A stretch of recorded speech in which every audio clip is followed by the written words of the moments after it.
Assalamualaikum warahmatullahi wabarakatuh. Minasan ohayo gozaimasu. O genki desu ka? Terima kasih sudah hadir dalam kegiatan pengabdian pada masyarakat Prodi Pendidikan Bahasa Jepang. Pada kesempatan ini, saya diberi amanah untuk bisa berbagi pengalaman berkaitan dengan inovasi pengembangan bahan ajar bahasa Jepang. Izinkan saya untuk berbagi layar.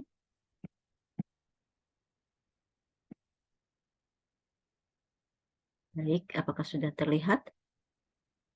Mudah-mudahan sudah terlihat ya. Bapak Ibu guru bahasa Jepang yang saya banggakan, kesempatan kali ini saya akan mencoba share pengalaman berkaitan dengan inovasi pengembangan bahan ajar bahasa Jepang yang sudah saya lakukan, gitu ya. Pengembangan bahan ajar bahasa Jepang sesuai dengan kebutuhan sekolah atau lembaga pendidikan bahasa masih sangat terbatas. Kesesuaian bahan ajar dengan kebutuhan peserta didik merupakan hal yang sangat penting untuk menghasilkan capaian pendidikan yang berkualitas. Nurdiansah 2017 menyatakan bahwa proses pembelajaran melibatkan berbagai pihak, tidak hanya melibatkan pendidik dan siswa, tetapi guru memiliki peran yang penting juga. Namun, peran dari pembelajaran akan berjalan dengan baik dan menyenangkan apabila bahan ajar yang diajarkan sesuai dengan bidangnya. Materi ajar memainkan peran sentral dalam pengajaran bahasa. Materi ajar dianggap sebagai jantung dari proses belajar mengajar. Secara umum diyakini bahwa materi yang dipilih secara selektif dan digunakan secara efektif akan meningkatkan kualitas proses belajar mengajar. Materi ajar yang sesuai dapat membuat guru lebih mudah dalam melakukan tugasnya dan mengarahkan siswa ke tingkat pemahaman yang lebih tinggi dalam belajar. Materi ajar yang baik akan membuat pembelajar lebih menyenangkan dan dapat dimengerti, pembelajaran menjadi efektif dan juga meningkatkan kualitas pengajaran. Bapak Ibu semuanya yang saya hormati, apakah Bapak Ibu sampai saat ini memiliki pengalaman dalam menyusun bahan ajar atau buku pelajaran bahasa Jepang? Saya yakin sudah. Saya yakin Bapak Ibu di sini sudah memiliki pengalaman dalam menyusun modul, menyusun LKS, menyusun bahan ajar atau lembaran-lembaran yang digunakan untuk pembelajaran bahasa Jepang. Dan bagi yang belum, mungkin ini bisa menjadi satu masukan kiranya ke depannya kita akan melakukan atau menyusun bahan ajar apa. Saya yakin dengan adanya penyusunan bahan ajar ini, mungkin kita merasakan adanya kekurangan atau masih dirasakan kurang untuk bisa memenuhi tuntutan dari kurikulum. Seperti kita ketahui, kita sudah menggunakan kurikulum bahasa Jepang 2004, KBK, kurikulum KTSP, dan kurikulum Merdeka Belajar. Seperti kita ketahui, dalam kurikulum Merdeka Belajar, kurikulum mata pelajaran bahasa Jepang di jenjang pendidikan menengah adalah setara dengan level A2. Dalam JF standar itu ada Kendo CFR dan ada Kendo JF. Kendo CFR itu adalah deskripsi umum yang abstrak, sedangkan Kendo JF memberikan situasi penggunaan bahasa Jepang sebagai gambaran kegiatan bahasa Jepang yang konkret atau realistis. Dengan menjadikan Kendo sebagai target pembelajaran, dimungkinkan merancang pembelajaran untuk mencapai kemampuan berkomunikasi yang sesungguhnya dengan minimal alokasi waktu 5 jam per minggu. Setelah saya mengadakan survei ke 90 responden guru bahasa Jepang di SMA SMK, sekitar 78,9% Bapak Ibu guru menggunakan kurikulum 2013 dan 21,1% menggunakan kurikulum Merdeka Belajar.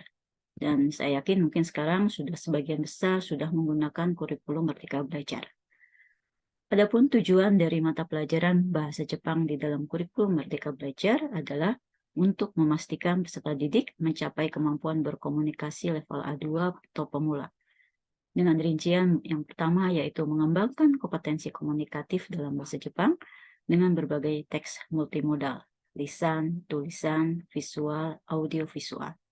Yang kedua adalah mengembangkan kompetensi interkultural untuk memahami dan menghargai perspektif praktik produk budaya Jepang sekaligus mampu merefleksikan budaya sendiri. Yang ketiga, mengembangkan kepercayaan diri untuk berekspresi sebagai individu yang mandiri dan bertanggung jawab.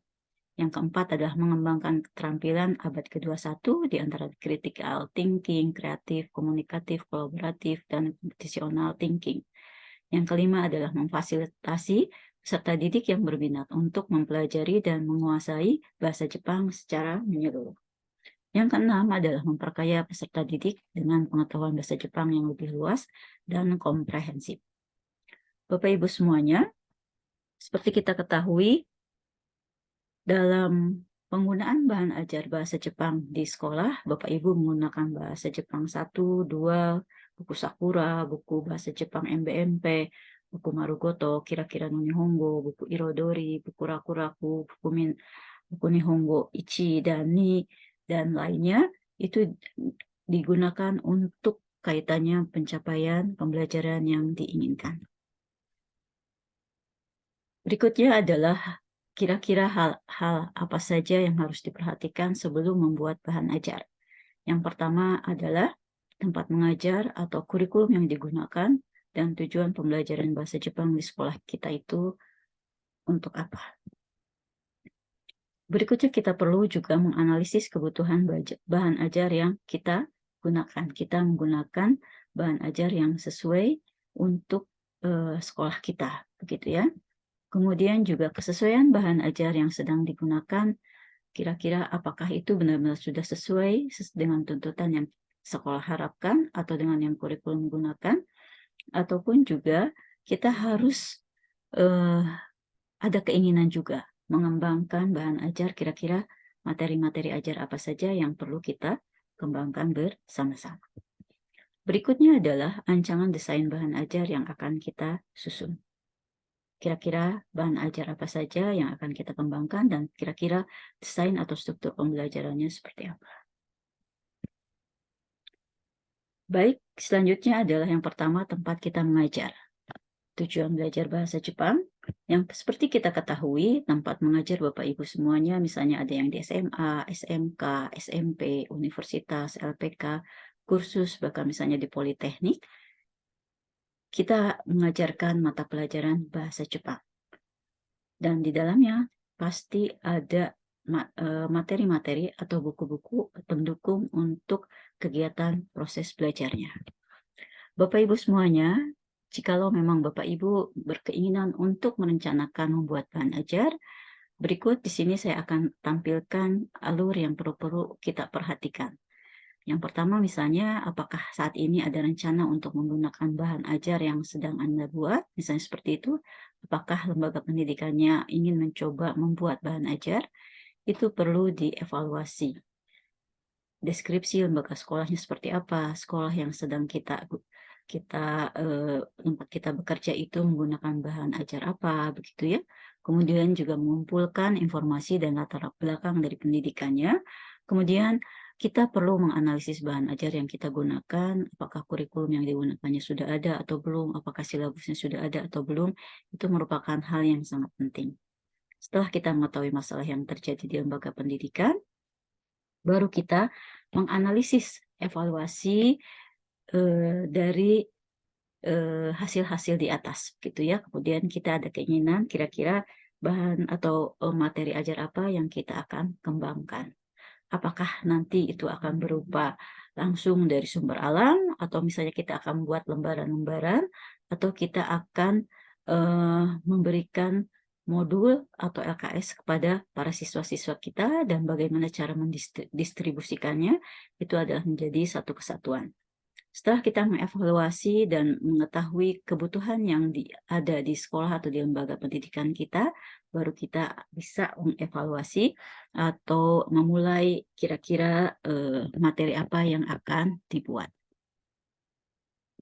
Misalnya untuk membuat bahan ajar bahasa Jepang di LPK Baranohana.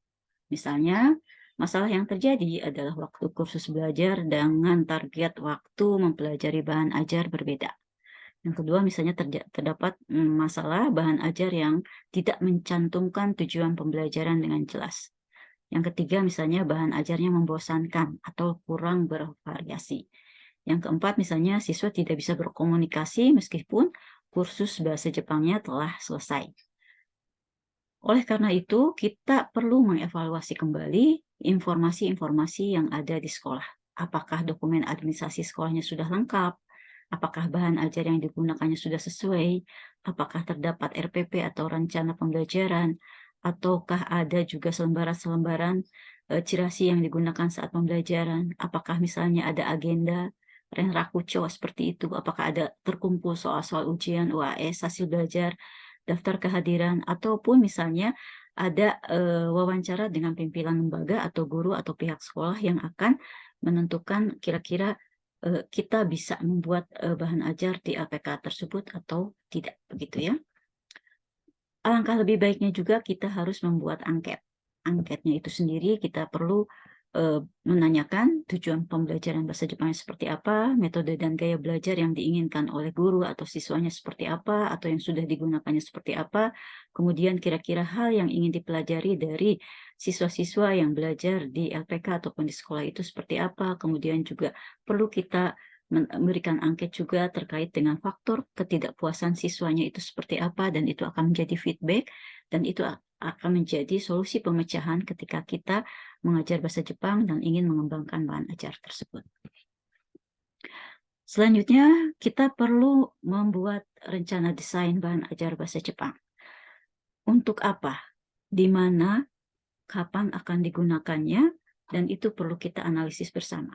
Misalnya di sini ada berbagai macam bahasa Jepang, misalnya bahasa Jepang untuk perawatan, pertanian, untuk LPK, percakapan bahasa Jepang untuk SMA, SMK, bahasa Jepang untuk CLPT, bahasa Jepang untuk teknik, bahasa Jepang untuk kursus, bahasa Jepang untuk pariwisata, dan lain sebagainya.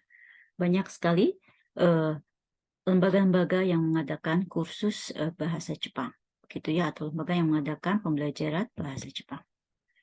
Untuk menyusun bahan ajar itu sendiri dibutuhkan pengetahuan. Saya yakin Bapak Ibu semuanya yang ada di sini sudah mumpuni untuk bisa menyusun bahan ajar. Ya, kemudian juga perlu keterampilan. Keterampilan bukan hanya sekedar menulis saja, tetapi juga keterampilan misalnya IT jika memang ada, begitu ya. Kemudian sumber daya yang kira-kira benar-benar ingin membuat bahan ajar. Ada keinginan kuat untuk bisa menyusun bahan ajar itu sendiri. Sehingga untuk menyusun materi ajar yang kita inginkan ini akan lebih mudah, akan lebih menyenangkan jika dibuat tim. Terdiri misalnya timnya 3 orang minimal, begitu. Lebih banyak itu akan lebih mudah dan lebih mempercepat proses penyusunannya. Kemudian juga untuk prosedur pembuatan materi ajar itu sendiri diperlukan jadwal kerja, workshop rutin atau timeline atau deadline pembuatan bahan ajar itu sendiri sehingga sesuai dengan target capaian yang ingin kita lakukan. Baik Bapak Ibu semuanya, instruksional design ini diantaranya adalah metodologi untuk metodologi yang merupakan kumpulan-kumpulan cara merancang atau melaksanakan pendidikan secara efektif atau secara efisien, begitu ya. Kita akan membuat bahan ajar itu untuk siapa? Kita harus menetapkan target awal dan target akhir, seperti itu. Awalnya kita akan maju dari bagian mana, kemudian tahap akhir itu evaluasinya seperti apa. Yang pertama yang perlu dipikirkan tadi kita sudah merencanakannya, begitu ya. Kira-kira kita akan merancang bahan ajar untuk siapa. Kemudian juga kita harus langsung terjun, menyusun, mengembangkan bahan ajar itu sendiri. Lalu kita harus mengujikan dan mengevaluasi apakah berhasil atau tidak. Ini kita lakukan kayak semacam TPK mungkin ya. Lesson study seperti itu ada plan, ada do, ada see yang perlu kita lakukan bersama-sama. Seperti kita ketahui, tadi saya sudah sampaikan kira-kira untuk plan-nya itu seperti apa, atau kita lihat see-nya itu seperti apa, kita menganalisis kondisi saat ini, begitu ya. Kemudian juga untuk do-nya, kita harus mengembangkan dan uji cobakannya. Kita akan membuat satu prototipe seperti prototipe atau contoh satu saja, satu bab saja, yang kemudian kita akan uji cobakan kepada siswa kita atau kita perlihatkan kepada guru-guru bahasa Jepang apakah sudah sesuai atau belum. Karena itu sangat penting sekali untuk keberlangsungan pada bab-bab berikutnya. Kemudian ini adalah tadi proyeknya dengan tim, kita membuat tadi timeline begitu ya, kemudian juga kita menyusun jadwalnya, kemudian kita menyusun tema-tema apa saja yang akan diberikan, akan disajikan dalam bahan ajar kita, atau evaluasinya seperti apa, atau susunan strukturnya seperti apa, itu kita lakukan pada saat pengembangan dan uji coba. Selanjutnya kita akan lihat kembali dan kita coba implementasi. Kalau pada awalnya mesin pada bab satunya masih terdapat kekurangan-kekurangan dan lain sebagainya, tapi setelah dievaluasi dan diperbaiki begitu ya, dan akhirnya itu menjadi bahan ajar yang sudah sesuai dengan harapan Bapak Ibu semuanya, dan itu adalah hasil dari evaluasi tersebut. Dari evaluasi tersebut ketika misalnya sudah baik, otomatis itu akan langsung dikerjakan lebih jauh lagi sesuai dengan harapan tujuan pembelajaran, tujuan bahan ajar yang kita susun. Bapak Ibu semuanya, yang harus kita buat ketika membuat bahan ajar, di antaranya adalah kira-kira kita menentukan buku apa yang akan kita buat, begitu ya. Kemudian setelah kita menentukan itu, kita akan setelah itu kita akan membuat kelompok. Kelompok itu terdiri dari tim SMA, fase F misalnya untuk SMK pariwisata ataupun SMK keperawatan. Yang ketiga di antaranya juga kita perlu menentukan pokok bahasan atau tema-tema bab yang akan kita susun secara individual atau secara berkelompok, begitu ya. Dan itu harus ditentukan. Kemudian juga kita perlu menentukan desain dan struktur bahan ajarnya. Misalnya kita akan menggunakan Canva, terus kita terus membuat jadwalnya, jadwal rutin pertemuannya, apakah kita akan bertemu per setiap 2 minggu atau misalnya sebulan sekali, ataupun misalnya kalau ingin cepat selesai misalnya per setiap minggu kita rutin bertemu dan kita bertemu bersama baik dalam Zoom ataupun dalam satu pertemuan, itu akan mempercepat proses dari pembuatan bahan ajar itu sendiri. Selanjutnya adalah membuat prototipe satu bab yang sesuai dan telah disetujui oleh tim untuk bisa diuji cobakan terbatas terlebih dahulu. Dan selanjutnya ketika sudah ada perbaikan dari hasil uji coba terbatas itu, bisa dilanjutkan ke level yang lebih jauh lagi. Semua tim guru atau misalnya tim pengajar mulai membuat per setiap bab yang sudah ditentukan dari tema-tema yang sudah diberikan kepada Bapak Ibu guru, begitu ya. Nah, ini adalah hasil dari buku-buku atau bahan ajar yang sudah saya lakukan. Ini dilakukan bersama-sama dengan mahasiswa. Dan juga ada yang bersama dosen-dosen. Di antaranya ini adalah bahasa Jepang untuk caregiver. Ini di dalamnya ada berkaitan materi-materi tentang keperawatan, dan juga ada soal-soal latihan untuk ujian bahasa Jepang, begitu ya. Kemudian di sini ada Isoni Nihongo Hanaso. Ini mengambil dari kenapa menyusun buku ini dirasakan karena dengan menggunakan buku Minano Nihongo dirasakan kaiwanya masih sangat kurang. Sehingga kami mencoba menyusun dengan struktur agar keterampilan berbicaranya bisa lebih hebat lagi, begitu ya, agar lebih banyak lagi. Kemudian ini yang ketiga di sini ada Bandung Tabishimasho. Ini salah satu kegiatan kami yang lakukan untuk mengenalkan pariwisata yang ada di Bandung, dan ini sudah menjadi website dan buku juga ber-ISBN. Selanjutnya yang berikutnya adalah buku Pera-Pera Nihongo. Ini ditujukan untuk calon-calon Tokutei Gino atau bagi para trainer-trainer yang sudah bekerja di perusahaan Jepang, namun dari segi kemampuan berbicaranya masih kurang, begitu ya. Ini sudah ada audionya juga yang Keko Omoshiroi desu ne. Kemudian yang ini adalah GNK Gairai Gono Kotoba.